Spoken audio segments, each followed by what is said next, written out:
So let's fill out the survey. Let's check it out. All right, how satisfied are you with the following aspect of the prologue storyline? So for me, I went with satisfied with the narrative. I liked the narrative. I liked the flashback. I thought that was very unique, and the flashback wasn't overly long, and to me it was kind of unique in a way. I liked how they were talking to each other as they were walking, you know, like they showed the little pictures, which is a good thing.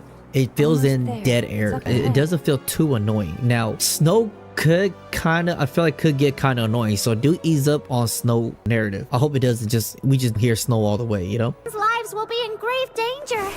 The client mentioned 3 members from the Forsakens are behind this explosion. I'll let you know if I find him. Taking him down before breaking Supreme Glory's detonator should smooth things over for the mission. Okay, I did say I liked the talking, the yapping, but if Snow's gonna yap every time like that, relax on that. Relax a little bit on that.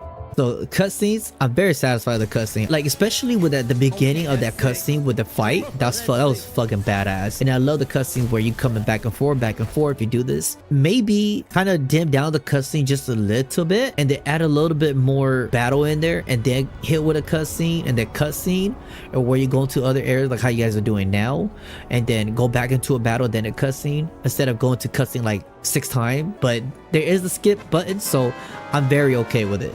More story, more lore, I'm all for it for a brand new game, so I'm very satisfied with it. Voice acting, I'm neutral, just because, you know, just because it's not the worst voice acting. I think the voice acting was actually pretty good. Alive and not incapacitated. No broken bones then. But I wasn't satisfied with it, just because there were moments where I was like, it feels very off. The character feels like they're reading from a script. It is CBT1, so I hope that they do change, so I'm gonna put it on neutral. That's how I really honestly feel about it. Artwork, amazing, beautiful artwork. I love the character design, weapon design, everything. It looks good. The background of the open world looks great, but the open world itself could definitely use some touch up and use some more texture, and especially the character dresses too. They could definitely use some more texture in there. I like the shading and the outline of the character model looks really good. Could definitely always use improvement. There's always room for improvements. Music and sound effect, very satisfied, not even a fucking question. I fucking loved it. Oh my god. Oh, that's that song we reacted to. Ain't no way. Is this place a temple? Yes. Oh, this beautiful song, Someone man. once left that flying ship here. Shit. And a key. The sound effects itself with the weapon and the fighting, to me it was like a 60 out of 100. It wasn't too bad, but at the same time it wasn't terrible either. There were some crunches that was really satisfying to hear, but there were certain areas where we were fighting, to me it felt kind of a little off. But it is CBT1, and I do hope they change a little bit more on the fighting, make it feel more crispier, like more you can hear more things instead of when the stuff impact. I want to hear it before things impact, kind of in a way too. I don't know if that makes sense. But the music, phenomenal. I love the fucking music. One of the reasons why it draw me into this game. UI, user interface. Now this one I'm neutral about it, because I feel like it could get better. It's not the worst, it's not the best. I'm in between. I'm kind of satisfied and I'm kind of neutral about it. So this is a positive neutral for me. Positive neutral. But it could take its own like magical twist to it, right? Like do a night twist. I want to see a do a night animation when you pull certain things up. You know, the UIs itself, the way how it tracks where you want to go for your materials. It was very simple. It wasn't complex at all, and it leads you directly to where you need to go. And I think that's very important for a brand new game. And I think it's really good for new players and maybe even veterans down the road, and this is good. So I'm neutral, but it could definitely use some work and some improvement to give it its own touch. So overall user experience, for me right now, I'm satisfied for me right now. But if there's one big gripe, it is the teamwork of this game, because I had teams where I wish that I could kind of help control, like either where we could switch off, because I feel like once I have my team out, and I feel like once they're out there fighting with me, I have no control over them whatsoever. I wish that there is a button where we could toggle to switch characters, like as we fight, and then maybe I want to use the AoE control character at a certain area, not random autopilot. Maybe I need that character out to fight with me, correct? But then maybe I I might need that character to do her AoE, which is the technical character I'm talking about, to do at a certain area where I want it to be, but I can't control that. And I think it'll be really nice where we could just switch really quick to that character, go over there, pop it, and switch back to our main character to fight. And I think that just to have that toggle on and off with swapping around those characters would do really well. And down the road, I expect more combo teamwork, maybe synchronization attack or additional attack or something with combos, because I think it's a waste to have really beautiful characters and you know, really cool flashy moves. And I think it's a waste that you can't like do all those good stuff. Either way, overall usage, I'm satisfied. It's good. And how satisfied are you with the quest structured flow in this chapter? The chapter right now, navigation, I'm actually very satisfied with the navigation with the quest structure flow, because I wasn't too confused. I was able to figure it out in less than like 5 minutes, like 5 minutes or 10 minutes. I was able to figure it out. Story flow, I'm satisfied with the story. There were parts where I'm like, well, it is the CBT. Even in the beginning, I was kind of wondering, I was missing the element of how important that one character is to the main character. Like in the beginning, we knew that, you know, they probably grew up together, she raised you or something, but I did not feel that connection at all. But then they were so important to the point where you're doing all of this just to find this character. If we could figure that out in the beginning, as we progress, then I'll be very satisfied, because the flow itself is really good. I was able to understand where we're going, what's going on, but then we just need that little bit more of that push to make it really good. Puzzle design, the puzzle design, I like the innovation to have puzzles as you play through the story, to not make random puzzles where you need to do to make it feel tedious. I like how the puzzles implement as you go forward to make it feel like you're actually playing a dungeon, a story dungeon, and to like figure ways out to get to stuff. To me, that's good. It reminded me of Zelda, but the design of the puzzle itself was kind of bland, because you're just matching a bar to a bar, you're going to a bar to two bar, you're doing this to this. It lacks design. But then the idea of it, I like it. So I'm going with neutral. I'm a neutral with that. Quest length, I think the quest length itself is not bad. It wasn't too much yet to where I almost fell asleep. It was enough for me to pay attention, to know what's going on, catch the characters' jokes, catch character bonding with each other, catch what's going on, and it skips up over to the next thing. Now I'm doing the next quest. I think it's good. I'm satisfied with it, actually. I'm actually satisfied, surprisingly. Because, and again, there's a skip button. That's why. What it is right now, I'm actually really satisfied with it.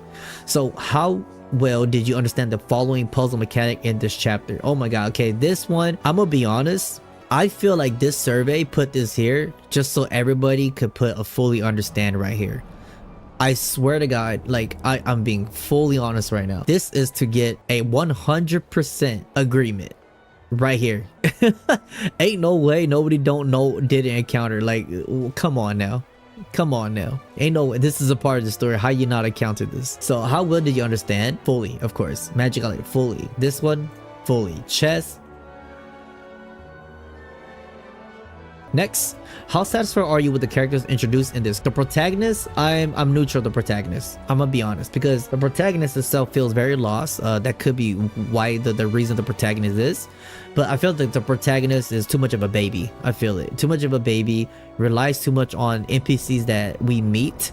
We had no type of lead anywhere. I mean, it could be fine even we had amnesia, but there was no sense of power to help through anything. We had random NPCs, excavators, to like trying to start fight while we're just there, just looking stupid, and like we're just like what's going on? Yeah you know, throwing jokes around. So I wish that the protagonist itself could implement a little bit more badassness in have a little more role in the cutscenes. It's just what I'm saying, to show a little bit like, oh, maybe we do got some power with us. But for now, I'm neutral. Berenica, her voice acting sucks. I'm gonna say right now, Berenica voice acting is so like mellow. I don't know, like I feel like she doesn't know her role when she talks. Listen, there's actually another ship on this island, up in the mountain ruins. Yes, a ship that flies. Now, follow me. I'm gonna be honest, her badassness, and I feel like her impact is most definitely the main reason why we're doing what we're doing. So her role in this is huge. But how satisfied am I to the introduction of this character? To meet her, to see everything, when everything she left with the badass fight that she done, She has the most impact, so I'm very satisfied with her introduction. I just wish that we know a little bit more lore about her in the beginning, or where the hell she came from, because it was a little fake. But of course it's CBT 1, so we're not gonna see much, but I hope that add a little bit more when the game actually launched, and I think that a lot of people would love to know more about her on the long run. Randy, I think he was cool. You see like how fast, how electrified he is, like his badassness, but his voice gotta go. That English VA was not it. That's gotta go. That boy, I was not scared of him one bit. Did find something valuable on this island today. Alchemical tools she has used. Be able to dig up some... Bro, his VA... Were those gunshots? Randy. He just a neutral guy. I just feel he's just neutral. Ain't much to him. Sybil, oh my god, I'm very satisfied. She's her, bro. She is her. She had like the most badass introduction in this game. But could it be more badass? Insert more dominance, insert more like fear to the character? Probably. She probably could still. That's another work on that they could probably do. So like introduction, I'm very satisfied. It's fucking, it was wild. That fight was crazy. Okay, how well do you understand the tutorial instruction for the following gameplay mechanics? Melee range attack, of course, fully. Ammo refill, fully. Character shield, fully. Wall jump, easy. Helix jump, easy. Combat, you know what? I'm gonna put Helix to mostly understood, just because there's moments where you try to do the Helix jump, which is the Warframe jump. It won't activate. Like there's time when you do it, it will not do it. When you try to do it too quick, and I think that's a misplay, because if you could jump 2 times within the mechanic, you got 2 dashes. I believe you should be able to Helix jump 2 times and 2 bursts. Boom, do it. Helix jump again. Boom, you should be able to do it 2 times. I just don't see why you only have to do it 1 time. Okay, combat skills. Fully understood. Target lock on, very easy, of course. Like they just want all to fully understand here, because this is all within the mechanics. Ultimate skills, I understood it. Stance, fuck is that? Let me look at that. Oh, okay. Very directional, very straightforward. Everything here very straightforward. For the boss battle involving in this chapter, how satisfied are you with the following aspects? Overall experience for the boss battle, right? It wasn't too crazy, but of course you don't want to die, right, to the first boss, and they don't want to show you. But I feel like that boss was a little bit too toned out. She did 2 moves, 2 swings, through some AoE. She went back to doing 2 swings. I was like, this is all right. The cutscene did it for me. Overall experience, I was satisfied, not very satisfied. Difficulty level, I did satisfied. Shit was easy as fuck. And then it was just like, yeah, you just didn't know what was going on. Make it a little bit tougher. Come on now. Battle length, I'm neutral with the battle length. I'm neutral with it. I feel like it should have been just a little bit longer. But of course, it is the beginning. You know what? I think the battle length's fine.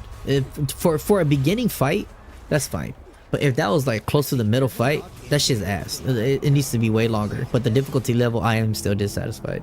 Okay, do you feel a clear sense of purpose while playing? I feel some type of sense, not a very strong sense why we playing this, but I feel a good sense to where we know what we're doing, and we were able to quickly hop on to like the dungeons to really upgrade the character, really upgrade our gears, and to really start seeing the flow of the gear and how you want to manage these equipments, all of that good stuff. I think we found it pretty quick, and the purpose of what the character's doing, very isekai anime feel. You're trying to get your green card and you're trying to get money, so since the purpose of that, trying to go find your buddy. For now, I feel some sense, not too strong, but I feel some type of sense, and it's not too bad. Pretty good for a CBT, I will say. How satisfied are you with your combat experience in the game? The combat experience is very fun. I'm satisfied. I'm not very satisfied because there are stuff that when I say you can implement more teamwork with your team outside, I think that would be better, and you could toggle back and forth. And then with the ults, some ult feels really fucking useless with like maybe stronger bombs or something. This too stationary. If they could have a little bit more movements, you're sitting on a cart, Price Shop or Walmart cart, and then people are just like dragging you everywhere. Yeah, that's just kind of how it feels. A little bit boxy feel. I feel like if they can make it feel more fluent, I think it'll be really good. But overall, pretty good. It was pretty fun, pretty unique for a gacha game. Okay, how satisfied are you with the following aspects of your combat experience? Again, Oh my god. Okay, visual effect. The combat experience visual effect, I was actually satisfied. I think it looks good visually. Control responsive. I'm in between the satisfied and the neutral. I will put satisfied just because of the responsiveness of the fight. Okay, hit feedback. The hit feedback, I'm not happy about that. Like there was moments where I couldn't even tell I was hitting the boss. I don't be hearing no tick. There's moments when I hit an enemy, I didn't even know I hit him or not. I just see his life drain, but then it's just there was no like no oomph, no noise, no nothing. You know, even like Call of Duty, when you shoot somebody, you can hear the tick. You know, like do something, make it a little louder or something, or make it feel like we hit him. Actually, the variety of character skills, I'm satisfied because there was so many unique skills there, and I was like, that was very nice. And I'm looking forward to more. You can never get enough. Combat feel, overall combat feel, I'm satisfied for what it is. How satisfied are you with following combat mechanics? Okay, melee attack. You know, I'm satisfied with the melee. Range attack, I'm neutral range attack. I'm kind of neutral with it. You know what? No, I put satisfied. They're not bad. Charge attack, I think the charge attacks are neutral. Ammo refill, I'm satisfied because it was really fast. The actual ammo was pretty quick. Combat skill activation, I actually liked it because it's really responsive. It was quick. Ultimate activation, I really liked it, but that's just for the activation, not for how it feels overall entirely, because they could definitely use some fucking work. Okay, Helix leap, I'm neutral on the leap. I like the innovation. I like the idea, but I'm neutral on the leap for Duet Night Abyss. Basic movements. For basic movement, I will say it's okay. I'm on the neutral side. Dodges, I hate the dodge. It's so, I'm dissatisfied with the dodge just because you don't really see enemy pangs. The enemies, you know, like it doesn't need a pang. You know, the enemy hits you. There's moments where you dodge, but you feel like you're not dodging the hit. You just feel like you're just dodging. So you can't tell whether you actually successfully dodge a hit or whether you're just out of the way and they didn't hit you. So I feel like if there's a proc when you actually do dodge and get like a dodge counter or something to make it feel rewarding when you actually do dodge, then I think I would be very satisfied with it and make it do like a chaining move or chaining combo, because that's insane for you to just dodge and not feel anything at all. That's kind of wild in my opinion. Target lock on, come on, you click one button, you target. Is very good. Overall, how satisfied are you with the game? I'm satisfied. I really like it. Actually, they cooked, but I want them to cook harder because I have so much hope for it. It's got a lot of potential. This game's got a lot of potential to be kind of up there with Arknight Infield from what I've seen, but I don't think the mechanic is as polished as Arknight Infield. It's just because both of them almost has like, I feel like almost like the core mechanics is kind of there, but this one feels more, you're more free. But Arknight Infield feels more like a JRPG, but more polished. I don't know if that makes sense. Okay, based on your experience so far, are you willing to continue playing? Fuck yes. Okay, what are the main reasons you are willing to continue playing? Select up to 3. I love the game's art design. I love the music. I want to see how the story unfolds. Like for real. Yep, pretty much. Combat is good too, you know. The strategic depth, I'm not sure about that. Okay, when the game officially launches, how likely are you going to recommend it? I'm definitely going to recommend it when the game launches. It's definitely worth to look into if nobody's interested. I suggest everybody highly to try this game out when it comes out. I really do. Do you have any other feedback or suggestion for the game? I do. And my best suggestion is make the Helix jump feel more reasonable and easier to proc. I would just do proc and make VA sound more natural and make the team fighting feel more impact. No, I wouldn't say impactful because they do feel really impactful. Make them feel more, how do you say it, versatile is the word I'm looking for. So that's my thing for them. So that is submit successfully. This is my honest feeling, my honest opinion about this game as currently right now. It could change, and I wish that the best for this team, and I wish the best for Duet Night Abyss. And yeah, looking forward to maybe the second test, and maybe, you know, looking forward to more things to add: characters, fight combats, music, apparently, you know, and story lore, everything. I hope that they do polish this game. This game's got a lot of future. So yeah, catch you on the next one.